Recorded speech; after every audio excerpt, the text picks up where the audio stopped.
Let us consider for a moment the raging fanboy. Despite the name, the raging fanboy can just as easily be male as female. They can quite literally be anybody, regardless of race, country of origin, creed, political affiliation, gender preference, sexual preference, occupation, income level. They can come from any nation on the planet and live anywhere, be anybody, and can subscribe to nearly any possible fandom. What makes them rabid fanboys, however, and what distinguishes them from regular fanboys, is this: they take things way, way too far. These are the fans who see the world a little differently from the rest of us. To the raging fanboy, the only thing of importance somehow relates back to their fandom. Doesn't matter what their fandom is. Everything, without exception, relates back to their fandom somehow. And because of this attitude, they assume that their fandom is much, much more popular and influential than it actually is. And they do this even when their fandom really is truly and colossally popular around the world. They generally assume that everybody else holds their fandom in the same esteem that they do. Their perspective is a little warped because they are so close to their fandom that it disassociates them slightly with the real world. And because their friends tend to hold the same perceptions as they do, their attitudes are self-reinforcing. The internet is a huge enabler of raging fanboys because it allows them to gather in this expanding circle of fellow raging fanboys exponentially, all of whom preach the same message. And when the only people you talk to are also raging fanboys who agree with everything you already are saying, soon enough you become convinced that everybody on the planet is a raging fanboy who thinks just like you do. Naturally, the most blatant effect of raging fanboyism is what I call fan elitism. This is the attitude that, to borrow a George Carlin phrase, their stuff is shit and your shit is stuff. It's the attitude that the raging fanboys fandom is the best thing ever, while all other fandoms, especially ones that are of the same general genre, are garbage. Star Wars is great, Star Trek is shit. Star Trek is great, Star Wars is shit. What, you're a Battlestar Galactica fan? Oh great, now you have both the Star Wars people and the Star Trek people after your ass. This attitude is found more often coming from younger fans than older ones. The older fans seem to have, worked it out some. They've mellowed. Over time, they've seen different works come and go, and some of them have been entire media have come and go. But even then, the older fans can still have this really twisted attitude. So in order to help people avoid becoming one of these embarrassing examples of fandom, I've assembled these 10 quick tips to keep you on the straight and narrow. Number 1, your particular fandom, whatever it is, did not spring up out of nothing. Please realize that no matter how wonderful your particular fandom happens to be, it is highly unlikely that the elements that make it up originated with it. I mean, some of these story elements, some of the plot factors, some of the background details are in fact hundreds if not thousands of years older than your fandom.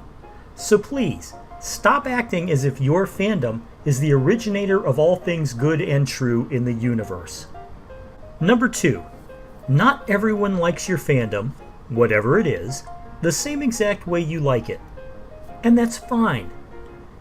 It's true. No matter how much you love your fandom, the greater majority of the human race probably doesn't hold the same exact feeling for it as you do. Now, that's not to say that there aren't other fans out there. It is, in fact, even possible that your fandom might be almost universally loved. Take Star Trek, for example. You have to look really hard to find somebody who doesn't like Star Trek. At least at some level. But the point is, other people aren't going to be as single-minded about it as you are. They're not going to worship this thing as much as you are. Hell, even other fans might not be as single-minded and worshipful about it as you are. And this leads into something else. It is entirely possible that if you are a fan of a TV show that got canceled, or a comic book that got canceled, or a magazine that got canceled. And it was canceled because of poor sales and poor ratings. It's because it was poor sales and poor ratings, not because it was intentionally screwed over by the manufacturer. Not because of politics, because of economics. It's entirely possible that your favorite film, failed at the box office because it really wasn't all that good. Not when you're honest about it. It wasn't that the studio didn't know how to promote it. It wasn't that, Rotten Tomatoes sabotaged it. It was just that, well, not everybody loved it the way you did. And the same goes for the comic book, for the band, for the TV show, for whatever. It happens. Get over it. Number 3. The actors, writers, directors, and producers who work to create the object of your fandom, whatever it is, do not owe you a goddamn thing. Do not assume that the creator of your favorite thing holds the same attitudes toward the creation as you do. Let me give you a quick example. George Lucas. George Lucas has actually admitted that he hasn't ever really been a Star Wars fan. I mean, oh sure, he wrote it, he devoted time to it, he created the universe that it takes place in, and he was, he apparently enjoyed playing around in that universe as a filmmaker, but he wasn't a fan. Not in the same way that the fans of Star Wars are fans of Star Wars. To him, Star Wars was a source of income, an outlet for his creativity.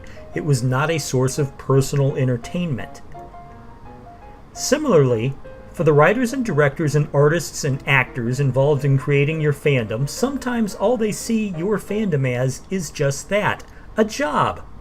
It might have been a fun job, or a well-paying job, or a job that they absolutely loved doing with their fellow actors and directors and artists, and they got a brand new bunch of friends from working on it.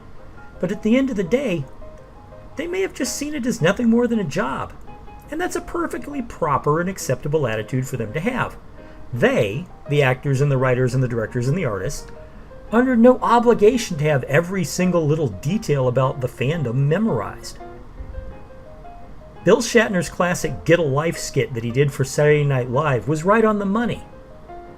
Unfortunately, there have been plenty of people involved in the creation of a work who were treated as pariahs by the fans when it became apparent that they weren't fans themselves.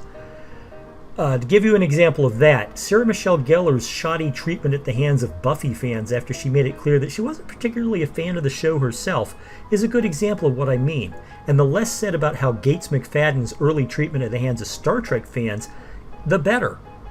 Now don't worry, both fandoms eventually made their peace with both actresses. In the case of Buffy, they forgave Sarah Michelle Gellar. In the case of Star Trek, Gates McFadden slowly became a fan. But even if they never did, their attitudes were perfectly legitimate. Number 4. Not everyone is going to get your constant fandom references and in-jokes. And that's fine. And when people do fail to catch the reference, or do fail to get the joke, don't act as if they're bad people. They're not bad people. They're just not fans. Number 5. Your fandom, whatever it is, really isn't a special and unique snowflake. Do not assume that your fandom is more unique or original or special than all other similar types of work, media, or genres. Your fandom is in fact almost guaranteed to be very similar to all other works of its kind. It doesn't transcend its niche just because you're a fan of it. Even though some examples of a particular type of story might be better done, or might be more exciting, or simply be more fun, that doesn't necessarily make it on any sort of higher plane than the rest of its ilk. Science fiction is basically science fiction, and they share elements, which all of it makes it science fiction. Same with superheroes, same with horror, heck, same with heavy metal music. It all is what it is. Number 6. Do not assume that your fandom, whatever it is universally beloved. Want a good example? How about this? There are people out there who actually hate Superman as a character. They find him trite. They find him boring, overly conservative, and preachy. They want nothing to do with him. And it's their right to think so. So while it's true that some fandoms really do have worldwide reach, I've already mentioned Star Trek, most don't.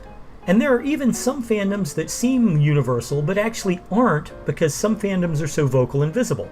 Star Wars, for example, is nowhere near as popular outside of the US, Australia, England, France, Japan, and Germany as it is inside those countries. Keep it in mind. Number 7. Do not assume everyone knows the detail of your fandom, whatever it is, to the same precision and exactitude as you do.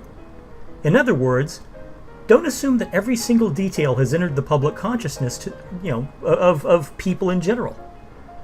Regardless of how well known the work is and how well the fans might know it, how well you know it, I mean, sure, anybody who's seen anything about Star Wars in the title can identify the guy with the asthma and the black helmet. This does not mean that every other single fact about Star Wars is well known. Give you an example. A raging Star Wars fanboy will assume that not only does everybody know who the scary black-armored asthmatic is, but they'll also know the name of this guy, the bald cyborg who acted as Lando Calrissian's sidekick. And most people simply don't. By the way, the guy's name is Lobot. Just saying. Number 8. The statement, "You wouldn't be here if it weren't for us fans, so this fandom, whatever it is, belongs to us more than it belongs to you," is arrogant nonsense. That's all it is, nonsense. The property at the center of the fandom belongs to its creators and not to its fans. The fans don't get to call the shots except when they become one of the owners. So get over yourself. I actually remember reading an internet question and answer session with J.K. Rowling about the Harry Potter books, and one of the fans actually tried this line on her, and she honestly called the guy an idiot. Because he was. Of particular note here, we need to talk about those fans of children's cartoons who refuse to acknowledge and indeed get hostile to the very idea that their fandom was intended for children. Now, I want to make it clear that many perfectly respectable and laudable works were originally intended for children, and yet are still enjoyable by adults. But that doesn't change the fact that, My Little Pony and Sonic the Hedgehog and SpongeBob SquarePants, just to name 3 off the top of my head, are cartoons for kids. Number 9. The creators of the fandom, whatever it is, are not under any requirement to tell the story you want them to tell. They get to decide what is and is not official canon, not you. It's their creation. Let them tell the story they want. If they don't want to do what you want to do, well, then too bad for you. Sorry. And no, you don't get to tell them that what they did was wrong, or that, they made the wrong choice. You can think that all you want, but just because your preferred couple didn't hitch up, or just because the creators left certain questions unanswered, or just because the new creators decided that the old creators' stuff wasn't canon anymore, well, you know what? It's just tough. It really is. They are under no obligation to cater to your preferences. And number 10, just because you've built your life around your fandom doesn't mean everyone else has. Or should, for that matter. Dude, seriously, take a break. Put down the remote, turn off the game, stop the movie, go outside, walk around in the grass for a while. You'll thank me if you do. And that's my list. Let me know what you think in the comments below. I just started up a new Patreon page. We're at early days with this channel. I've got a lot of content coming up. Eventually, we're gonna have we're gonna have gaming videos, and I'm gonna talk about comics. I'm gonna talk about movies. It's looking up. As soon as I can afford some new equipment, I'll start doing cooking videos. Anyway, if you like it, let me know. Please, by all means, subscribe, share the video. I certainly need the exposure. But whether you do or not, I just want to thank you for your time. Thank you very, very much for watching.